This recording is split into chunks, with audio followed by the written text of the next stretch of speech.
I was not due back for another 9 hours, maybe more. Well, that was what I had told her. It was a lie. Why? Well, about 6 months ago, I learned that my wife of 42 years is seeing another man. This shocked me for two main reasons.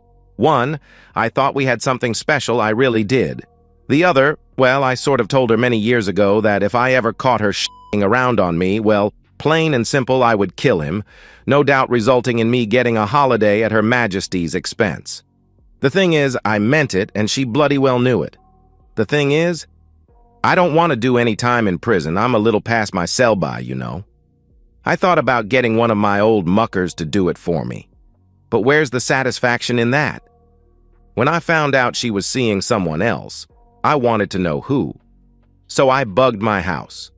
As soon as I found out who it was, I knew it would be easy to deal with him. But my little eavesdroppers picked up that they had a plan. And that plan showed they thought I was an even bigger fool than I already appeared. Not content with sneaking around behind my back, they wanted me locked up while they lived off my money. I have to admit, if I hadn't caught on to them and heard what they were planning, it probably would have worked. So here I am, sitting in my back garden, waiting for her to come home and meet with Derek Clapton, that awful boss of hers. Boy, am I going to surprise them. I didn't have to wait long before they pulled up in his BMW. It was funny watching them try to sneak in without alerting the neighbors. I gave them 5 minutes before I headed in to join them. I'm going to say some things to them, and those things are going to mess their heads right up, especially hers. I walked over and went in to see the lovebirds. Hearing me enter, they pulled away from each other. "Jane, Derek," I said, nodding a greeting. Their faces were a picture. Imagine two epileptic goldfish having fits while someone sticks a few thousand volts in the bowl. I smiled at them and asked, "Drink, anyone?" I walked over to the sideboard and got a bottle of spiced wine out of it. "I made it myself. It's a German recipe. The Krauts, they call it glühwein." "You gotta try this, Derek, my old mate. It's bloody handsome." No, I have to get going," he replied nervously. "That's bollocks, and we all know it. You had planned on staying the night, and it's all right. Just carry on as if I weren't here. You seemed to be doing all right until I disturbed you. Sorry about that." "You don't mind? I thought you would be angry," said Jane. She seemed confused. "Good." "Nah, love, we both know I haven't been up to much these days. I haven't been close to you for months. I know you've got your needs and all," I said. The truth is, I hadn't been near her since I found out about her boyfriend. I walked over to the fire and picked up the poker. I smiled as I heard them both gasp. I bent down and stuck it in the hot coals. Leaving it there, I returned to the sideboard and, pulling 3 glasses out, poured the glühwein into them. I took the glasses and placed them on the mantelpiece before extracting the poker from the fire. I then pokered the drinks, and a pleasant fruity aroma filled the room. "It's best drunk warm.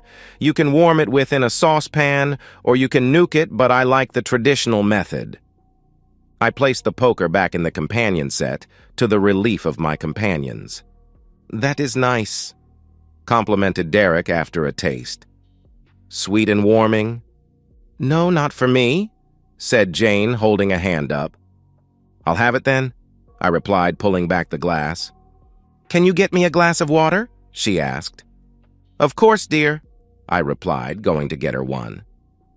"Thank you, darling. Are you really sure you are okay with Derek being here?" I shrugged. "Of course I am, dear. Here, Derek, I got these from the doctor a while back. They didn't do me any good, but since you're here to do my job, you might as well have them." "They don't work on me," I said, pulling a blister pack from my pocket and offering it to him. He said vacantly as he took them from me. "Cialis, you know, like Viagra. I hear it works wonders," I added despondently. "If it works." Neither of them had relaxed any. I topped up our glasses with Jane's and fetched the poker. "Look, don't let me being here bother you. I'd go for a walk, but it's freezing out there. Off you go, you two. Go and head upstairs. I'll watch something on the TV. Give me a shout if you need anything." "Go on, then. Off you go," I said, waving them out with my hands. When they didn't move, I gave them a gentle push. Whether it was compliance, instinct, or just the urge to hide from me, they started to move. If you take one of those pills, it may help you get over any anxiety. Go on, have fun. I'm telling you, you won't be disappointed. Come down afterward and we can have a bit of a chat once you've relaxed a bit. Sorry again if I've made things awkward. I heard them talking. I couldn't hear what was being said. It seemed forever before I heard the bed started to move, a bit longer before I began to hear Jane making those little squeaks of pleasure that I knew so well. The thumping of the mattress gained urgency as her squeaks became pants and then pure animal grunts. A tear formed in my eye as I remembered it used to be me causing her to make those sounds. I popped out into the garden. I had to do something. When I came back in, I was shivering. It was bleeding cold outside. It had gone quiet upstairs. I sat down, and after 10 minutes, I began to wonder if they had fallen asleep. Then I heard someone get out of bed and go to the bog. Sounded like Derek. I listened to it flush, then I heard voices again, closely followed by footsteps on the stairs. "Is it okay if we come down?" Jane asked meekly. "Come on, stop trying to be all coy. I've told you it's all right, haven't I?" I said, letting a bit of frustration show. "No, really, it's okay. You enjoyed yourself, didn't you?" I added softly, trying to sound reassuring. "Yes, but you had always told me, you know, what you would do if I was to see anyone," she said nervously. "Yeah, well, time, situations, things change, you know. What can I say? That was then. This is now. Now, call lover boy down and we'll have a chat." She called him, and he came down wearing my dressing gown, the cheeky guy. But I kept my mouth shut and held my temper. I got them to sit on the sofa together, all cuddled up nice and cozy. I brought them drinks. Water for her and more glue wine for me and Derek. "Well then, Derek, I assume you have enjoyed my wife. Live up to your expectations, did it?" "Of course it did. She's always been a goer." "Now, Derek, do you mind if I ask you a few questions?" I asked. "No, I don't suppose I do. Go ahead, ask away," he replied, still sounding a little nervous. "Well, Derek, I'd always thought that your relationship with Jane was a little, shall we say, strained. She'd always blamed you for her missing out on that promotion last year." "Yes, that's true," he replied. "And yet here you are. Why's that? I mean, how come you go from being her most hated to sharing her bed?" I asked. I looked at Jane. She was looking worried. "She told me a month or so ago that it was water under the bridge. She wanted to put things right between us. We had a couple of lunches, then dinner last week and tonight." He confessed. He really was clueless, a patsy. Poor guy, I almost felt sorry for him. Then again, he'd been with another man's wife, my wife. I noticed his glass was empty, so I topped it up and used the poker to warm it, doing the same for mine. "I think you should be going, Derek," announced Jane. "No love, that would be rude. Besides, he has had a drink. Wouldn't be safe now, would it?" I said to her. "Perhaps she's right. Maybe I should go," said Derek. "No, Derek, stay. Enjoy our hospitality. Maybe you can take her upstairs again in a bit," I said to him, but stared at Jane. "Now, where were we? Oh, yeah. Don't you find that a bit strange, my old mate?" I asked him. "Well, I suppose. But you know," he replied as the question sank in. "And you, my love, can you explain this change in your relationship?" "No, not really. It happened just like he said," she replied. "You see," I said, addressing them both. "As I said earlier, I found out that dear Jane was stepping out on me about 6 months ago. I know that it wasn't you. I wasn't sure who it was, so I took steps to find out. Took me a couple of months to get things in place. Could have done it quicker, but I suppose I didn't really want to know. Anyway, it's not hard nowadays. Just a couple of recorders in the house, and bang. A week later, I knew who was having intimacy with my wife." Jane had gone white. She looked scared. I could have dealt with it there and then, but I heard them talking. They wanted to stitch me up. They figured they would set up some guy, I would catch them at it. Well, the plan was for it to be nearly at it. I would do what I had always said I'd do and kill him. Jane now looked terrified. I think she had an idea of what was going on.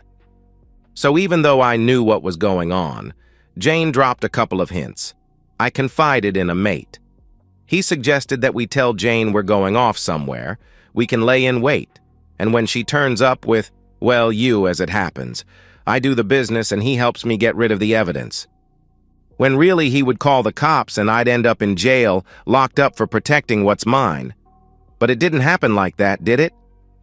You see, Derek, Janie here, never had any intention of being intimate with you tonight, but when I came in and said what I said, I didn't really give her any option, but from the sound of it, once you got her going, she had a good time, and so did you.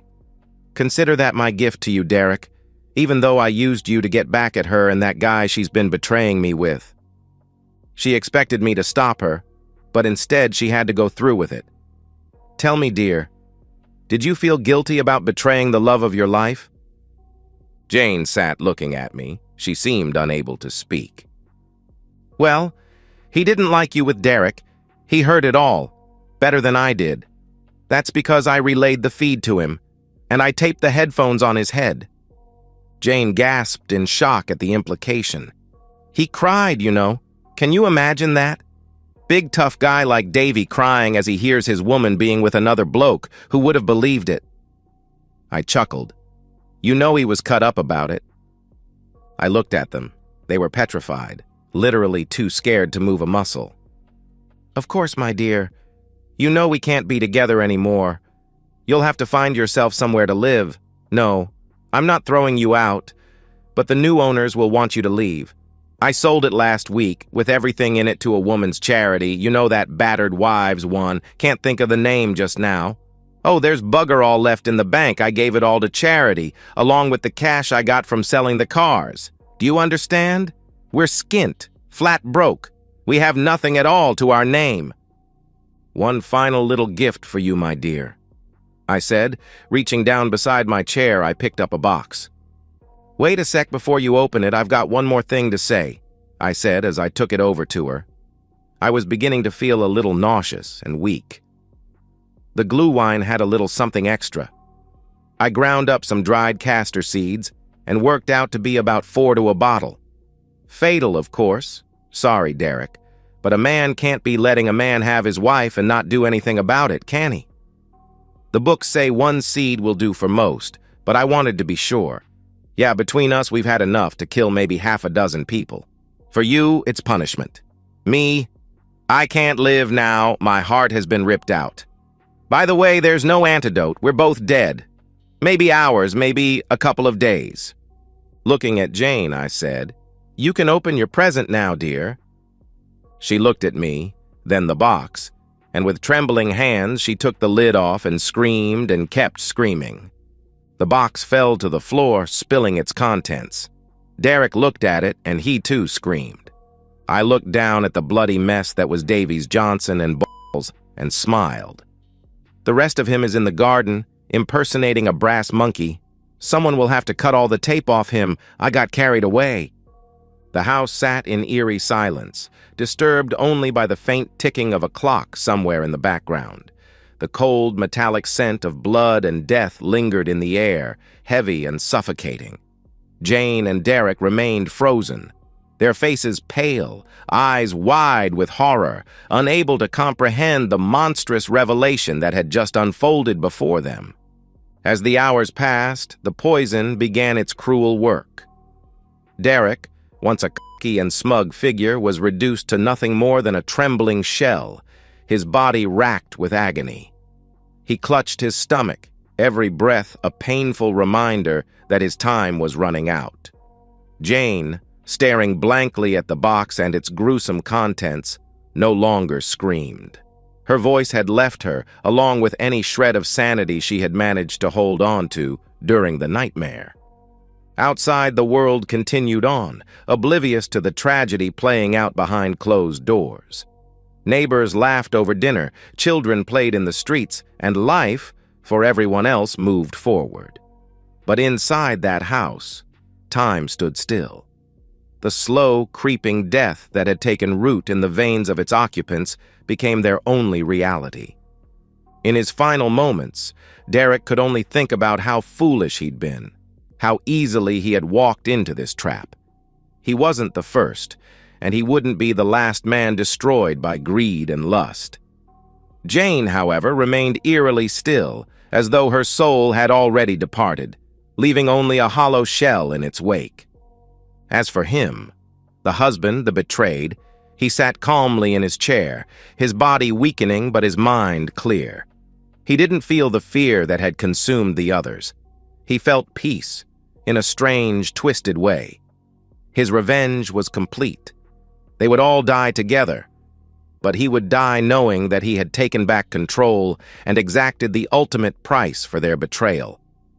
The hours ticked away, and one by one they succumbed to the poison, their lives slipping away as quietly as the wind through the cracks of the old house. Days later, when the authorities finally broke down the door, drawn by the concerned calls of neighbors who hadn't seen any movement in days, they found 3 bodies, each telling a story of betrayal, revenge, and unspeakable horror. And so, the tale of the man who loved too deeply and was betrayed too completely came to a fitting, if tragic, end. And so, we've reached the end of today's story. Was it what you expected, or did it take a twist you didn't see coming? I'm curious to hear your thoughts. Share them in the comments below, and let's get a conversation going. If this story kept you hooked, make sure to hit that like button. And if you're new here or just haven't subscribed yet, now's the perfect time to join our community. I bring you fresh, captivating stories every day, so click that subscribe button and turn on notifications so you never miss out. Thanks for watching, and I'll see you in the next one.